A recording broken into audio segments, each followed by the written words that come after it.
नमस्कार, आप देख रहे हैं डॉक्टर साहिब आपके साथ मैं हूं मुस्कान दशको। आज के इस एपिसोड में हम बात करेंगे और ये जानेंगे, हम देखते हैं अभी गर्मी का मौसम है, गर्मी से लोग परेशान हैं और लोग चाहते हैं कि वो दिन भर एसी के अंदर रहे, पंखे के नीचे रहे। लेकिन अगर काम की वजह से या किसी भी कारण उन्हें बाहर जाना पड़ता है तो वो बाहर धूप में जाते हैं, काम करते हैं और तुरंत जैसे ही घर में आते हैं वो एसी के सामने आके बैठ जाते हैं या ठंडा पानी पी लेते हैं, कोल्ड ड्रिंक पी लेते हैं।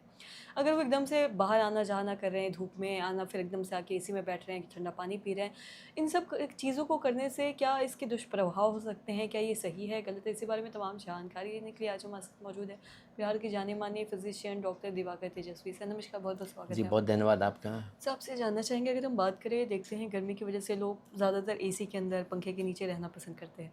बाहर काम करने जाते हैं, आते हैं, फिर एसी में बैठ जाते हैं, ठंडा पानी पी लेते हैं। ऐसे आना-जाना बाहर करना, तो ये सब क्या सही है, गलत है? इस बारे में थोड़ा विस्तार से बताएँ। जी, व्यक्ति का शरीर जो होता है ह्यूमन बीइंग का वो होमियोस्टैसिस होता है, एक सम टेम्परेचर पर वो एक्टिवली काम करता है।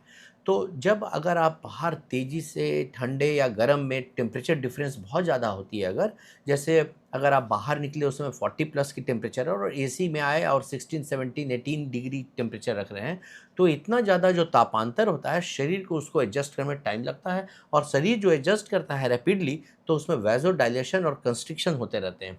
गर्मी के दिनों में व्यक्ति ज़्यादा से ज़्यादा सरफेस एरिया को एक्सपोज़र रखता है जिससे कि उसे ठंडक पहुँचे, फैल के रहता है। जाड़े के दिन में सिकुड़ के रहता है जिससे कि वो चाहता है कि ज़्यादा से ज़्यादा हीट कंज़र्व कर पाए और बॉडी हीटेड रहे। उसी तरह जो धमनियाँ हैं शरीर के अंदर की, गर्मी के दिनों में थोड़ा डायलेटेड होती हैं और जाड़ा ठंड में वो कंस्ट्रिक्ट करती हैं, सिकुड़ती हैं। और अगर आप बहुत तेज़ी से कभी गर्मी से ठंडे में, एसी से फिर गर्मी में जा रहे हैं, तो वैसोडाइलेशन कंस्ट्रिक्शन इतनी तेज़ी से उसमें होता है बॉडी में, जिससे कि बहुत तरह की व्याधियाँ उत्पन्न हो सकती हैं शरीर के अंदर में। सर में तेज़ दर्द हो सकता है, माइग्रेन का दर्द हो सकता है, उल्टी हो सकती है, पाचन प्रक्रिया पर असर कर सकता है। तो विभिन्न तरह के जो ऑर्गन्स हैं, वो डिस्फंक्शन में आ सकते हैं। तो इसलिए बहुत तेज़ी से टेम्परेचर डिफ़रेंस नहीं रखना चाहिए, करना चाहिए। अगर आप बहुत धूप से आ रहे हैं, तो थोड़ी देर बीच वाले टेम्परेचर पे रहें, पंखे में रहें, फिर थोड़ी देर के बाद जब बॉडी थोड़ा एडजस्ट करे, तब एसी के अंदर जाएँ। लगातार एकदम 40 से 16 डिग्री पर अंतर न करें।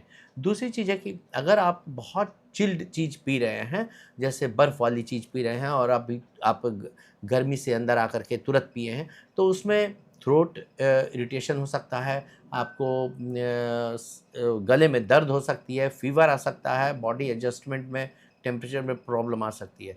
तो ये सब समस्याएँ भी उसमें आ सकती हैं। जी, और साथ ही सर, एसी के बारे में हमने बात किया है। बहुत लोग बोलते हैं कि एसी कहीं न कहीं, अगर हम दिन भर एसी में बैठते हैं तो ये भी हमारे कहीं न कहीं शरीर के लिए ख़राब है, या हमारे हमारे और भी कुछ बीमारियाँ हो सकती हैं, ख़ासकर जो अस्थमा के पेशेंट हैं।